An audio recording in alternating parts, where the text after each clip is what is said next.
ओम श्री गुरुदेव दत्त. नमस्कार मित्रांनो, अश्विन महिना संपून कार्तिक महिना हा सुरू झाला आहे. कार्तिक महिन्यात भगवान श्रीकृष्णाचा विवाह त्याच्या अत्यंत प्रिय असलेल्या तुळशीसोबत केला गेला जातो. म्हणून श्रीकृष्णाचा या महिन्यावर अत्यंतिक जिव्हाळा आहे. याच कारणाने कार्तिक महिन्याला दामोदर महिना असे देखील म्हटले जाते.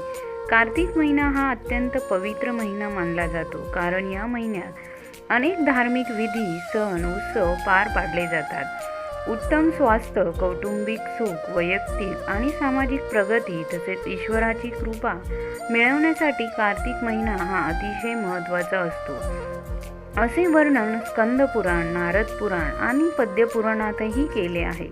या महिन्यात भगवान श्रीकृष्णाचा विवाह त्याच्या अत्यंत प्रिय असणाऱ्या तुळशीबरोबर लावून दिला जातो. म्हणून कार्तिक महिना हा श्रीकृष्णाला अत्यंत प्रिय आहे.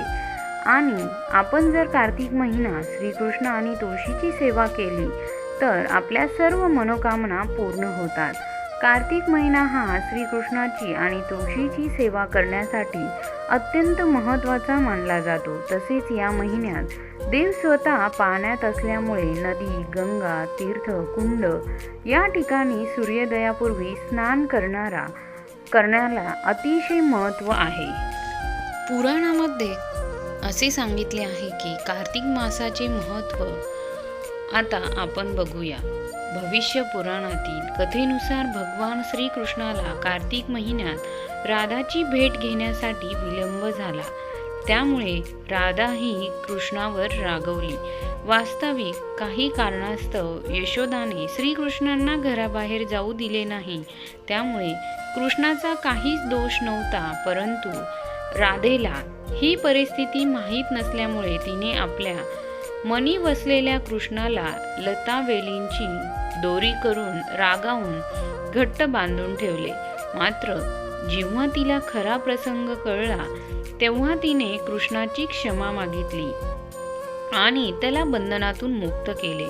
मात्र राधेचे प्रेम आणि तिची कृष्णाची असलेली सलगी पाहून ह्या महिन्याला श्री राधा दामोदर मास अशी ओळख मिळाली.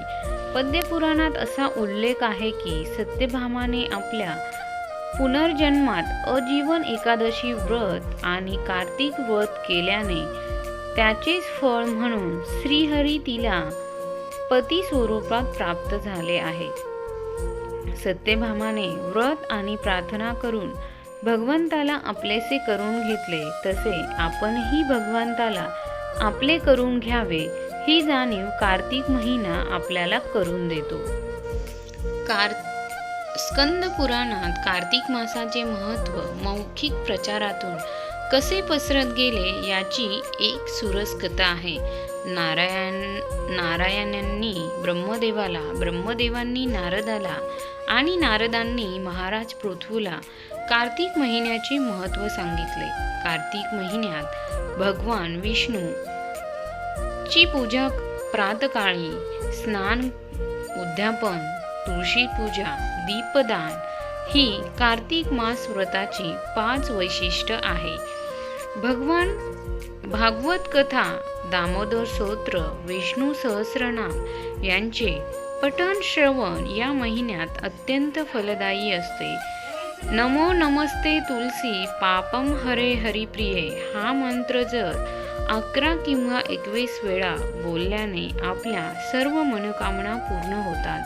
तसेच ओम नमो भगवते वासुदेवाय या मंत्राचा 108 वेळेस जप केल्याने आपल्या सर्व इच्छा लवकरात लवकर पूर्ण होतात. आता आपण कार्तिक महिना यामागे एक पौराणिक कथा आहे. ती कथा आता आपण बघूया. एका शहरात एक ब्राह्मण जोडपे राहत होते. दोघेही गंगा आणि यमुना नदीत स्नान करण्यासाठी दररोज 7 मैल दूर अंतर जात असत. एवढा लांबचा प्रवास करून ब्राह्मणाची बायको थकून जायची. एके दिवशी तिने आपल्या पतीला सांगितले की आपल्याला मुलगा झाला तर खूप छान होईल. मुलाची सून आली तर घरी आल्यावर शिजवलेले जेवण मिळायचे आणि सून घरची कामे करायची. पत्नीचे म्हणणे ऐकून ब्राह्मण म्हणाला की तू बरोबर आहेस, मी तुझ्यासाठी सून घेऊन येईन.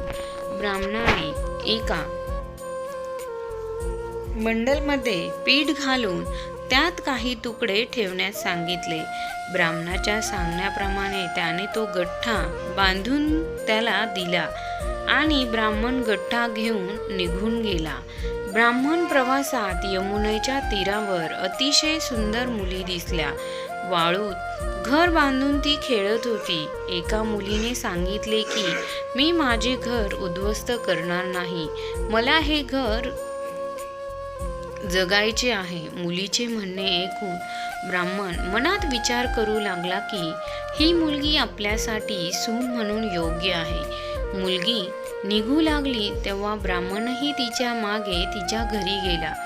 तिथे जाऊन ब्राह्मण मुलीला म्हणाला, कन्या, कार्तिक महिना चालू आहे, त्यामुळे मी कोणाच्या घरी अन्न खात नाही. मी सोबत पीठ आणले आहे. तू तुझ्या आईला विचारशील की ती पीठ चाळून माझ्यासाठी 4 रोट्या करेल का? तिने माझे पीठ चाळून रोटी केली तरच ती मी खाईन. मुलीने हा सर्व प्रकार आईला सांगितला. आई म्हणाली, ते योग्य आहे. जा आणि ब्राह्मणदेवांना सांग की त्यांचे पीठ मला द्या आणि मी रोट्या बनवते. तिने पीठ चाळायला सुरुवात केली तेव्हा पिठाचे तुकडे बाहेर आले. ती विचार करू लागली की कोणाचं इतके पैसे आहे, त्याच्या घरात किती तुकडे असतील. जेव्हा ब्राह्मण जेवायला बसला तेव्हा मुलीच्या आईने ब्राह्मणाला विचारले, तुला मुलगा आहे आणि तू या मुलाची लग्न लावणार आहेस का? हे ऐकून ब्राह्मण म्हणाले की माझा मुलगा काशीला शिकायला गेला आहे, पण तू विचारशील तर मी खंड काजलशी लग्न करून तुझ्या मुलीला घेऊन जाईन. मुलीची आई म्हणाली, ठीक आहे. ब्राह्मणदेव यावर मुलीच्या आईने मुलीचे साखरपुड्यात लग्न लावून दिले आणि ब्राह्मणासोबत तिला निरोप दिला. ब्राह्मण घरी आला आणि म्हणाला, रामूची आई, दार उघड आणि बघ, मी तुझ्यासाठी माझी सून आणली आहे. ब्राह्मणाची बायको आतून म्हणाली, आम्हाला मुलगा किंवा मुलगी नाही, मग सून कुठून आली? जग तुम्हाला टोमणे मारायचे, आता तुम्हीही टोमणे मारायला लागलेत. ब्राह्मण म्हणाला, दार उघड आणि बघ. ब्राह्मणाने दार उघडले तेव्हा तिला समोर आपली सून उभी असलेली दिसली. तिने आपल्या सुनेचे स्वागत केले आणि तिला आदराने आत नेले. आता ब्राह्मण बायकोसोबत नदी स्नान करायला गेला की सून घरची सगळी कामे करायची आणि जेवण बनवायची. ती तिचे कपडे धुवायची आणि रात्री हातपायी धावायची. असे बरेच दिवस गेले. ब्राह्मणाने तिच्या सुनेला सांगितले की चुलीची आग कधीही विझू देऊ नकोस आणि भांड्यातले पाणी कधी संपू देऊ नकोस. पण एक दिवशी चुलीची आग ही विझली. हे पाहून सून घाबरली आणि शेजाराकडे धावत गेली आणि म्हणाली की माझ्या स्टोला आग लागली आहे आणि मला आग हवी आहे. पहाटे 5 वाजल्यापासून माझे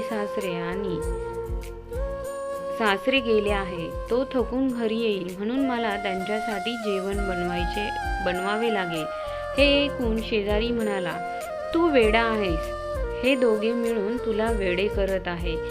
त्याला मुलगा नाही, तो निपुत्रुक आहे. सून म्हणाली, नाही, असे बोलू नका. त्यांचा मुलगा बनारस आणि काशीला शिकायला गेला आहे. यावर शेजाऱ्याने तुम्हाला खोटे बोलून आणल्याचे सांगितले. माझ्यावर विश्वास ठेवा, त्याला मुलगा नाही. आता सून शेजारच्या बोलण्यात गुंतली आणि म्हणाली, आता तुम्हीच सांगा, मी काय करू? शेजारी म्हणाला, काय करू? सासरे आल्यावर जळलेल्या रोट्या बनव आणि मीठ न घालता डाळ दे. डाळीत खीरचा एक लाडू आणि खीरमध्ये डाळ घाल. शेजाऱ्याने त्याला चांगले शिकवले.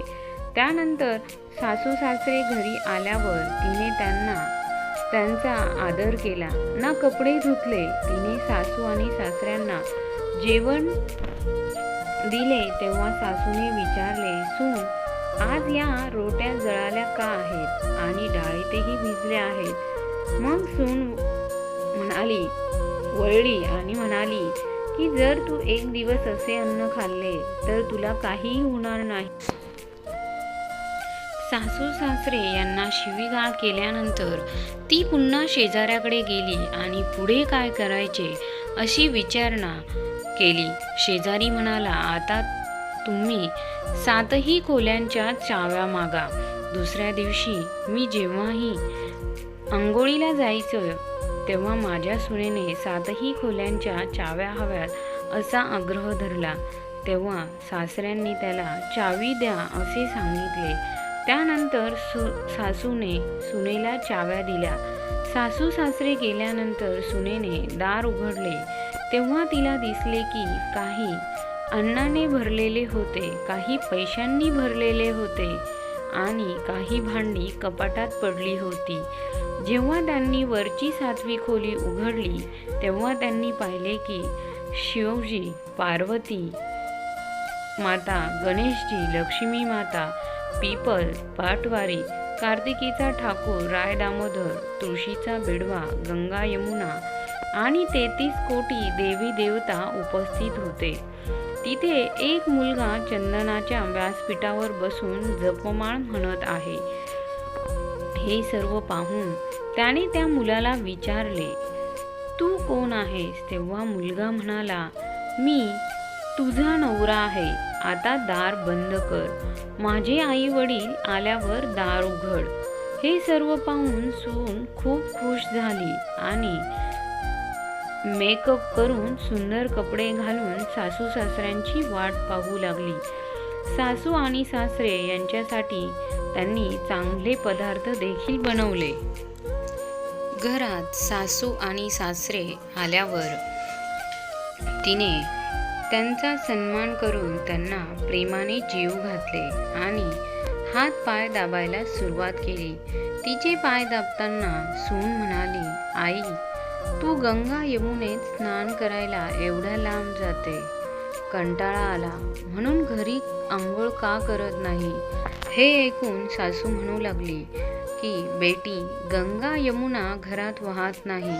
मग ती म्हणाली की हो आई, ती वाहते, मी तुला दाखवते. सुनेने 7वी खोली उघडून तिला दाखवले तेव्हा शिव, पार्वतीची, गणेशजी, लक्ष्मी, पीपल, पाटवारी, कार्तिकेचा ठाकूर, राय दामोदर, तुळशीचा बिडवा, गंगा यमुना वाहत आहे आणि 33 कोटी देवी देवता येथे उपस्थित आहेत. त्याच पदावर बसलेला एक मुलगा जपमाळ जपत आहे. आईने त्याच्याकडे पाहिले आणि म्हणाली, बेटा, तू कोण आहेस? मुलगा म्हणाला, आई, मी तुझा मुलगा आहे. तेव्हा ब्राह्मणाने विचारले, तुम्ही कुठून आला आहात? कार्तिककडे यांनी मला पाठवले आहे असे उत्तर त्या मुलाने दिले. आई म्हणाली, बेटा, तू माझा मुलगा आहेस. हे जग कसं स्वीकारणार? आईने काही विद्वानांची मदत घेतली. पंडित म्हणाले, सून आणि मुलाने या बाजूला उभे राहावे आणि आईने दुसऱ्या बाजूला उभे राहावे.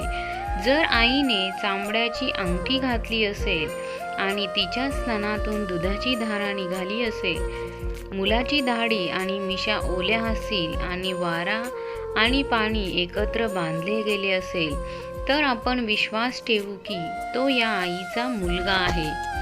आणि तसेच झाले. चांबड्याचा ब्लाऊज फाटला आणि स्तनातून दुधाचा प्रवाह वाहू लागला आणि मुलाची दाढी आणि मिशा ओल्या झाला. सून आणि मुलगा यांच्यातील बंध वाऱ्याने आणि पाण्याने तुटला. हे सर्व पाहून ब्राह्मण आणि त्यांच्या पत्नीच्या आनंदाला पारावार उरला नाही. तर ही कार्तिक महिन्याची गोष्ट होती. कार्तिक महिन्याच्या सेवेने आपल्याही सर्व मनोकामना पूर्ण होती. ही प्रार्थना. माहिती आवडल्यास एक सबस्क्राईब श्री भगवान श्रीकृष्णांसाठी.